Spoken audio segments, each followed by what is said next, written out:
Bonjour à toutes et à tous, et bienvenue sur la chaîne de la Scalping School. Aujourd'hui, pour la market update, il y a des petits changements. Donc, je reprends les market updates. Mon collègue Tidus m'avait remplacé durant mes vacances. Donc là, je suis de retour et prêt à reprendre mes fonctions. Euh, alors, deuxième annonce, c'est qu'à partir d'aujourd'hui, je vais aussi analyser le ADA. Donc il y aura le BTC, l'Ether, le Solana et le ADA en fait qui est le grand gagnant du sondage que j'ai proposé vendredi dernier. Du moins pour le moment, le sondage n'est encore actif. Donc si vous n'avez pas voté, si vous voulez voter ou demander un coin qui n'est pas encore sur cette liste-là, qui ne figure pas sur la liste, bah, vous pouvez très bien en fait soit l'écrire ici dans le chat, euh, soit directement en fait sur le Discord. Et si je vois qu'il y a, je sais pas, trois quatre personnes qui le demandent, oui, je le prendrai avec plaisir. Le maximum serait d'avoir une petite liste de 10 coins, en fait, pour pas que ça soit trop conséquent, en fait, pour moi, les matins à les analyser. Que ça ne me prenne pas non plus une heure. Donc, il y a le ADA qui se rajoute. Ensuite, il y aura toujours, évidemment, le Gold et le Nasdaq. Et du coup, j'aurais aussi une autre question, c'est est-ce que vous voulez que je continue à analyser les coins que Tidus analysait, c'est-à-dire le Doge et le Fartcoin, qui n'étaient pas sur ma liste de base. Donc si jamais vous voulez que je fasse des updates par rapport à ces coins-là, vous me le dites et du coup voilà, j'intégrerai ces coins dans la liste. Allez, sans plus attendre, nous allons commencer avec le BTC. Alors le BTC en daily qui a repris la mèche, qui a repris le high, en fait l'ATH, qui a refait un nouvel ATH. Donc boule, boule, boule, boule, boule, boule, boule, boule, boule. Très très bouboule. Alors ici il y avait une petite zone qui s'est faite exploser. Ça on l'avait vu avant même que je parte en vacances. Donc là maintenant on est sur le point en fait de valider, enfin sur le point de valider, nous sommes sur un point clé parce que si il clôture la hausse en fait, bah là c'est full bull. Là pour le moment c'est plus une SFP donc voilà, on attend patiemment en haute TF en tout cas, voir comment il clôture. Alors la zone 4 heures en fait elle est juste ici. Donc une zone assez importante qui va devoir tenir si jamais en fait le prix vient la tester. Là ce qui serait possible de faire en fait c'est une petite ABC peut-être corrective si jamais, ou alors en fait directement il retente la cassure. Alors en H1, qu'est-ce que je vois? En H1 en fait nous avons ici une zone plus proche qu'elle a déjà tag, donc c'est pour ça que je disais que c'était possible qu'on repart de là, parce que celle-ci en fait elle a bien tenu. Si jamais celle-ci elle casse, on revient sur la zone H4, et si la H4 casse, alors là, faut serrer les fesses. Alors la M15, bah, c'est toujours la même, enfin c'est la même que la H4, du coup en fait c'est la même zone ici. Le prix pourrait très bien en fait juste partir reprendre le high ou revenir tester ici ou juste je sais pas, faire un truc du style comme ça là, monter en ABC. En tout cas moi j'ai un plan plutôt boule et mon plan changera que si on casse cette zone, donc la zone H1 et M15. Pour le moment je reste boule dessus, du moins en M15 et plus. Alors l'Ether en daily, donc nous sommes toujours sur la zone daily, rien de spécial. Par contre, il avait une petite zone ici H4 qu'il avait cassé. Là, il est revenu dedans, en fait. Ça l'a renvoyé vers le bas. Donc là, techniquement, en fait, par rapport juste au H4 comme ça, on va target le low. Donc ça, c'est la target. Voilà. Enfin, je ne mettrai pas ça, en fait. Je pourrais peut-être mettre autre chose. Ah, c'est où ça? Enfin bref, je pourrais mettre voilà, un petit cercle comme ça, une sorte de petite target. Hop. La zone H4. Zone H1. H1, oui, c'est intéressant parce que tac tac tac, nous avons ici une zone une zone interne, parce que la vraie en fait elle serait ici. il y a une petite zone ici en fait qui peut tenir, qui nous sert en fait de support. Pour le moment en fait on voit qu'elle tient. Ça c'est intéressant. À surveiller de près, je reste quand même beer, mais en tout cas s'il y a un plan boule, parce que bon là aussi c'est pas très prononcé en fait, on peut très bien juste se dire que ok, il a fait une ABC, là il a retenté en fait une cassure, là c'est pas ça le bon, d'accord, il a tenté une cassure, il vient et il repart comme ça, il pourrait très bien faire ça, parce que là en fait c'est dans une sorte de range, pour le moment en fait le marché n'est pas prononcé. Clairement en H4 en fait je dirais qu'on reprend le lot, là en fait en H1 il y a quand même des petites zones en fait qui font office de support et de résistance. Là en l'occurrence nous avons deux, celle-ci et celle du bas. Est-ce que si le prix arrive ici je longue? Pas forcément, pas directement, mais c'est une zone en fait qui serait intéressante à surveiller, parce que si jamais elle casse, bah, du coup ça me confirme qu'on va vraiment sur ma zone H4. Si elle tient, bah, voilà, j'essaie en fait de le long si j'ai des setups en plus petit F. Et M15, M15, bah, c'est la même chose en fait que l'achat. Donc du coup pour le moment nous sommes entre ces deux zones. Une qui nous sert de résistance, l'autre qui nous sert de support. Tant que le prix n'est pas sorti d'ici, bah on essaie de jouer des setups en mode range quoi. Donc à voir en plus petit F. Voilà pour les terres. Alors le Solana qui est toujours dans sa zone daily. Pour le moment en fait il n'y a pas eu de cassure. Donc je supprime même cette box en fait puisqu'elle est énorme. Je garde que celle-ci du coup vu qu'on a tout raclé.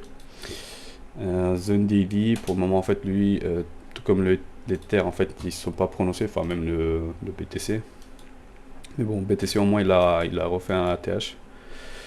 En daily, voilà, c'est ce que nous avons. Alors en H4, en H4, pareil en fait que les terres, il avait aussi une zone H4 qu'il a cassé, il est revenu dedans, il a SFP la zone. Donc là c'est plus ou moins le même scénario que les terres. À savoir que il y a des petites zones internes comme ici en fait. Je la vois directement. Il y a celle-ci, c'est exactement la même chose que les terres en fait, hein. Il y a celle-ci au-dessus. Celle-ci au-dessus qui a déjà fait office de support. Pour le moment en tout cas. Donc c'est exactement la même chose. S'il casse celle-ci, on va vers la deuxième. Je reste beer en H4, mais avec l'idée de... Je reste quand même boule parce que pour moi c'est pas une très belle cassure. C'est pas...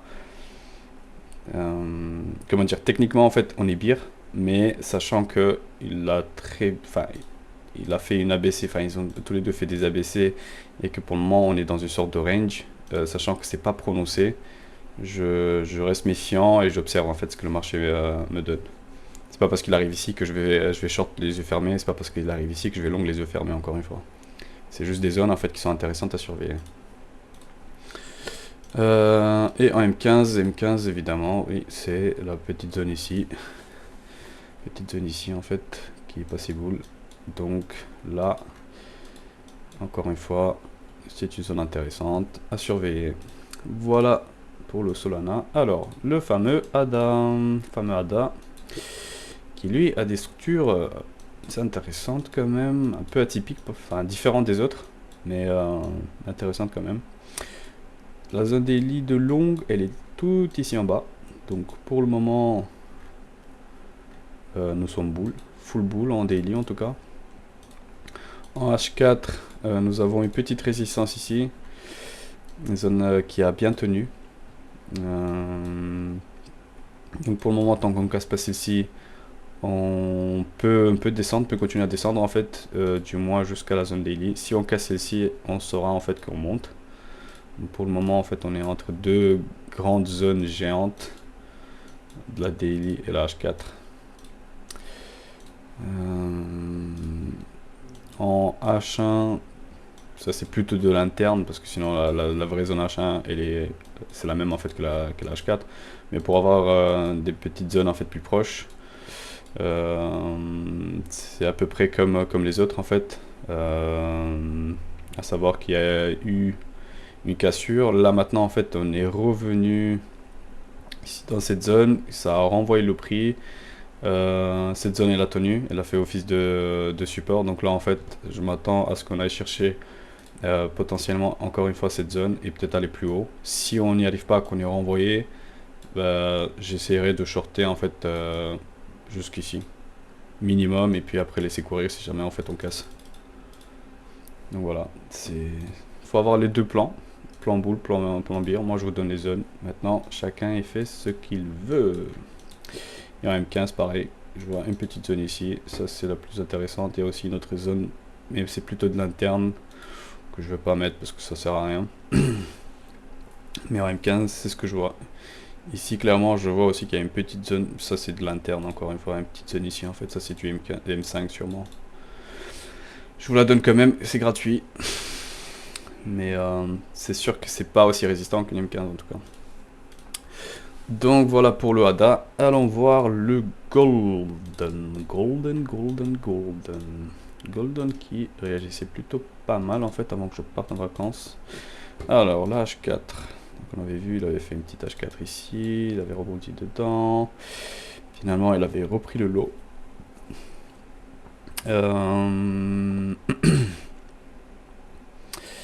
Alors lui.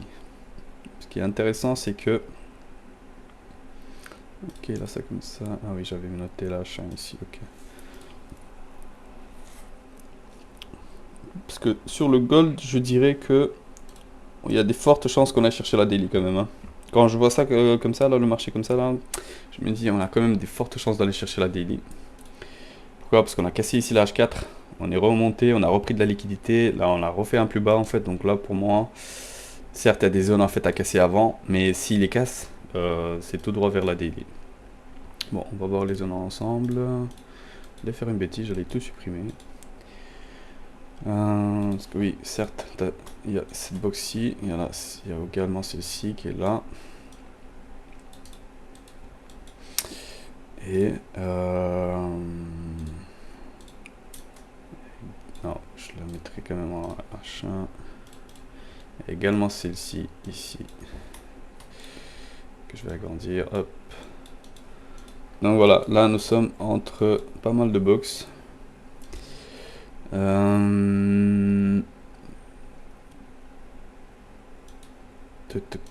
Donc il y a ici une grande zone en fait de résistance, que ce soit du H1 ou du H4, c'est la même zone.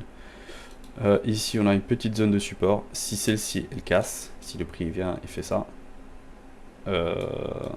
c'est Lolo ici dans un premier temps. Deuxième temps c'est la zone daily dont je vous ai parlé, c'est ici. C'est fort possible qu'il fasse ça. En tout cas, j'ai plus de proba qu'il aille chercher le bas que le haut. Mais pour ça, il faudrait quand même qu'il confirme et qu'il casse celle-ci. S'il casse pas cette zone, on continue à envoyer des longues jusqu'à ici. Jusqu'à cette zone. S'il casse là-haut, on continue à envoyer des longues jusqu'à la prochaine et ainsi de suite. Vous connaissez la chanson.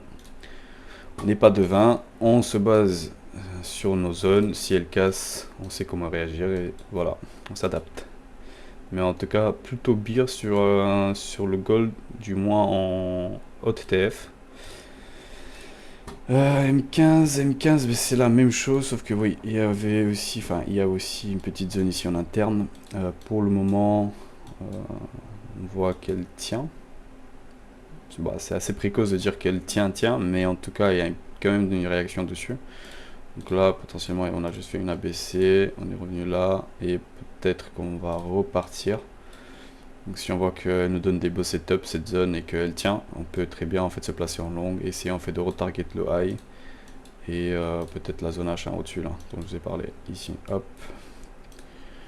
Donc voilà ce que je vois sur le gold. Et le Nasdaq, mon petit baby, le Nasdaq qui avait touché sa zone daily, ok, il avait explosé ici sa petite zone de résistance daily interne. Donc là en fait on se dirige vers le high. En H4, qu'est-ce que nous avons en H4? Une grande zone ici en fait, une zone de support. Donc ça c'est pas mal. Le prix il se déplace bien, il fait des structures, ça c'est cool. Voilà, ça c'est du H4. Et en H1, voilà, il est où mon H1? Ah, ok, il a été supprimé du coup, mon H1. En H1, il est vrai que nous avions ici une petite zone qui n'avait pas tenu. Là, en fait, c'est plus du bait qu'autre chose. Parce que le prix, il a juste zigzagué, en fait. Mais, quoi qu'il en soit, il y a quand même une petite zone ici de short. Et il y a une deuxième zone de short. Ceci, je la mettrai plutôt dans M15 du coup. Est-ce que je l'ai mise ou pas? Non, je l'ai pas mise. Du coup, je dirais que une petite zone ici en H1 de short. Bon, de toute façon, je peux la mettre aussi comme ça. Nous sommes dedans. Globalement, je reste bull hein, de toute façon dessus. Mais là, dans l'immédiat, en fait, il y a une petite zone de short. Pourquoi? Parce que nous avions ici une petite zone H1 en fait qui a cassé. Donc là, c'est possible qu'on fasse une petite correction. De toute façon, le prix il est bien monté. Petite correction, ça ferait pas du mal, ça serait même très sain. Donc on pourrait très bien juste redescendre ici. Si jamais elles tiennent pas ces zones, en fait, quand on se fait pénétrer, c'est super bull. De toute façon, globalement, je reste super bull. Mais si, même là, dans l'immédiat, je serais pas contre une petite correction H4. Mais pour ça, il faut que cette zone renvoie le prix ou alors qu'elle casse et qu'on aille vers le haut. Qu'on aille vers cette deuxième zone. Si celle-ci elle casse à la hausse, bah vous savez ce qu'il faut faire. Donc voilà ce que je vois en H1. D'ailleurs, en fait, je vais hop, faire le dossier. Pac. Pac, pac. Bam bam bam. Et en M15, est-ce que j'ai mis quelque chose ou pas? Je n'ai rien en M15. Ah oui, c'est vrai que c'est des zones en fait d'avant. Normal. Pac pac pac, c'est la même chose, c'est exactement la même chose. Bon, ça je laisse.